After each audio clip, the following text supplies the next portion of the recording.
মিল্লাতে আরো জুড়ে খালেদা জিয়া প্রার্থী হিসেবে ইয়াসিন ভাই তাদের শেষে জোরে হবে জানিয়ে দাও আহা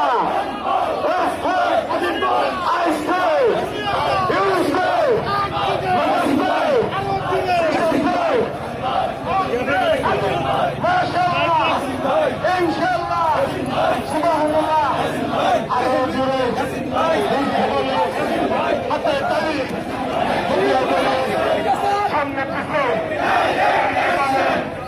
সবাই বলো